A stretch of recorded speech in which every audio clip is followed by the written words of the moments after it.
Hello everybody, welcome back. This is Kevin with SurvivalistBoards.com. This is a mundane task kind of day.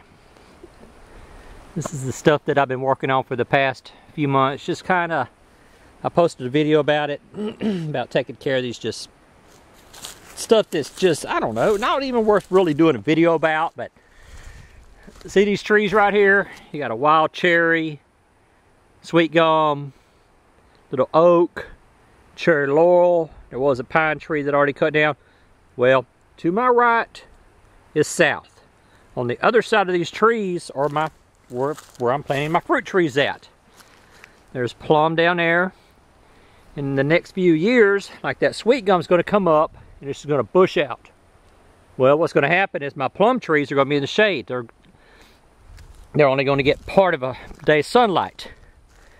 Same thing with this wild cherry. It's going to grow up there, block out some of the sunlight. We had some of the bigger trees cleared. There's you see the stump right there of a rather large pine tree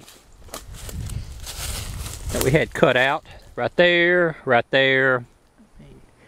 Sold some of the timber off. So now it's just a matter of coming in and cutting this out. What we've got here is a fence row. Not only is this shading some of the fruit trees, and the apple trees are further down. I'm gonna walk down there, hang on.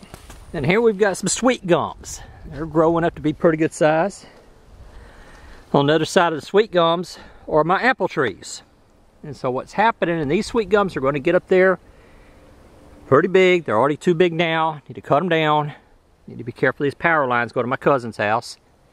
Need to cut them down because as they grow, they're going to be shading my apple trees. And so what I've got here is a fence line, say about 300 feet long or so. And what I want to do is clear all of these trees out.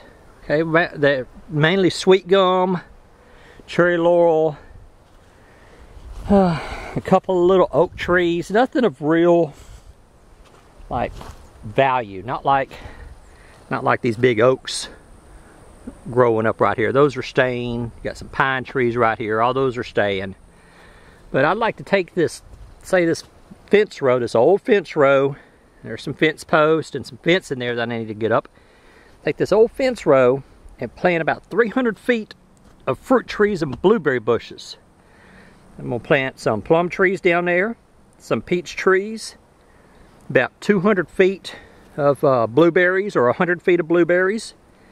Then a couple of apple trees down here, 3 or 4 apple trees, because I've already got 4 apple trees on the other side of there. So this is the mundane stuff that I'm dealing with. That pine tree died, and the power company came out and cut it down before it fell on the power lines. So this is just the kind of stuff. And what would y'all plant if you had 300 feet? Now, I'm not going to plant this year. I'm cutting it this summer, and then next spring, a year from now, I'm hoping to have all this ready to plant. So what would you plant? What kind of fruit trees would you plant? Would like to plant some plum, a couple of plum, some peach, maybe a couple of pear, and a few more apples. But what would you plant? Now, if you had 300-foot row of nice, clear, open to the sun, and you were going to plant fruit trees, what would you plant and why? And I'll talk to y'all later. Post the comments in the video description, or if this video is posted in the forum, post your comments in the forum, or if it's on my blog, just share your comments anywhere this video is shared. Just post your comments anywhere this video is shared. And I will talk to y'all later.